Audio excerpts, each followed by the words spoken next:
যদি বলতো ও রবি, তাহলে হয়তো আবার মেঘা রাগ করত। আর রবি মেঘাকে রাগাতে চায়নি, তাই কল কেটে দিল। মেঘা মনে মনে ভাবছে হয়তো সেই অপরিচিত ছেলেই হবে। কেন যে ছেলেটা সামনে আসছে না, মেঘার খুবই কৌতূহল হচ্ছে।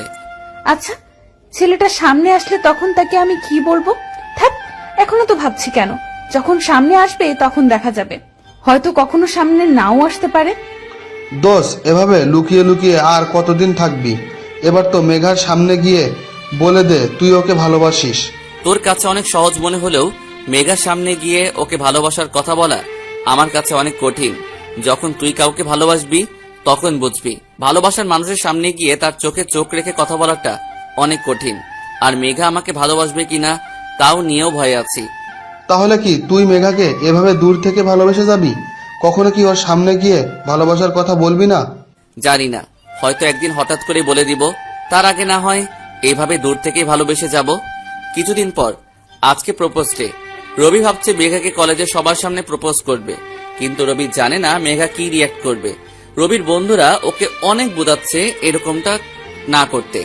ভাই, মেঘা তোকে ভালোবাসে না, হয়তো কখনো বাসবেও না। তুই এভাবে কলেজে সবার সামনে মেঘাকে প্রপোজ করলে নতুন কোনো ঝামেলা সৃষ্টি হবে। তুই মেঘার সাথে কথা বললে ঝামেলার সৃষ্টি হবে, আর সেখানে তো তুই ওকে প্রপোজ করতে যাচ্ছিস। প্লিজ ভাই, আর কোনো ঝামেলা করিস না, এভাবে নিজের লাইফটা নষ্ট করিস না। তোর বাবা কি বলেছিল ভুলে গেলি? এখান থেকে যেতে না চাইলে মেঘাকে ভুলে যা। মেঘাকে না পেলে এমনিতেই আমার লাইফ শেষ হয়ে যাবে, বেঁচে থেকেও জিন্দা লাশ হয়ে যাব। রবি কারো কথা না শুনে মেঘাকে প্রপোজ করতে গেল। মেঘা কলেজ ক্যাম্পাসে ওর বন্ধুদের সাথে আড্ডা দিচ্ছিল। হঠাৎ রবি মেঘাকে বলল, জানি না কেন তুমি আমাকে অবহেলা করো।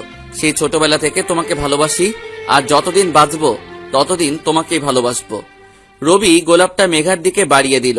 কলেজের সবাই অধীর আগ্রহে তাকিয়ে আছে কি হচ্ছে সেটা দেখার জন্য। মেঘা গোলাপটা নিয়ে নিচে ফেলে দিল।